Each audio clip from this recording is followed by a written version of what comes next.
Welcome to Good Morning Indian Country. I'm Shia Blackcloud. And I'm Allison Levering. Since fall 2022, Good Morning Indian Country has been the nation's only Native American newscast produced at the campus level. The weekly show, live streamed on Facebook and then posted on YouTube, aims to increase the visibility and representation of Indigenous issues, individuals, and communities while providing important political, cultural, and historical context. So there's many different tribes and many different kinds of people from all walks of life that live in this community, but there's a heavy emphasis on Indigenous communities, and so they have a lot of intertribal events around Lawrence, and Good Morning Indian Country, we're the first on the scene, and we do great coverage. For centuries, the good news out of Indian Country has rarely made it into mainstream media. A collaboration between the University of Kansas and Haskell Indian Nations University is filling that news desert with stories that otherwise wouldn't get told. The show is produced from a studio at the University of Kansas. Melissa Green Bly, a member of the Miami tribe of Oklahoma,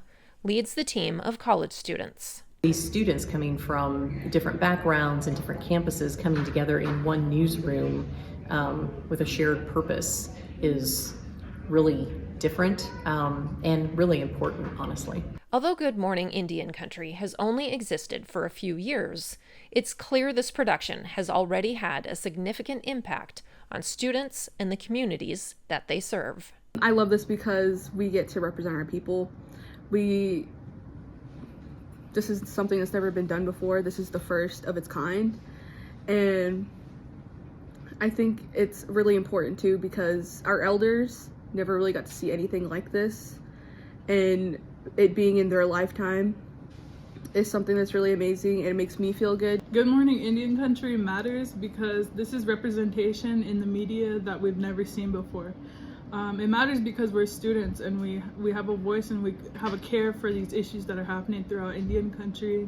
From the on-air talent to the production side, students come together under Green Bly's guidance to also provide an invaluable education to the students themselves about issues important to this community and how to authentically frame them. I thought it would be a great experience to work with students from Haskell and also challenge me in my career to learn new things and learn more about Indian Country.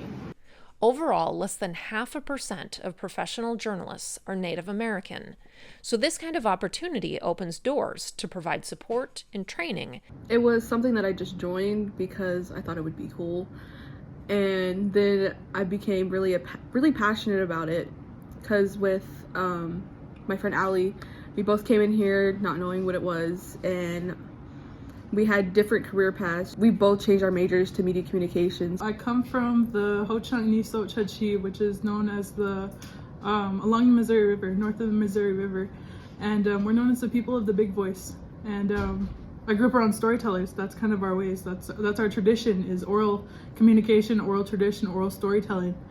And I always grew up with that, people telling stories around me and, learning the language and preserving the language. And I always thought of it as a really sacred process and, storytelling to be such a sacred thing, like a superpower. The show has received awards from the Indigenous Journalists Association and the Kansas Association of Broadcasters, as well as funding from Press Forward, the Scripps Howard Fund, and the Henry Luce Foundation. Good Morning Indian Country is really important for these students to be able to learn more about journalism and really get some information broadly across Indian Country to help connect people to their home communities. It's been awesome. It's been great, and I've been able to tell many great stories and I really represent my people through my storytelling.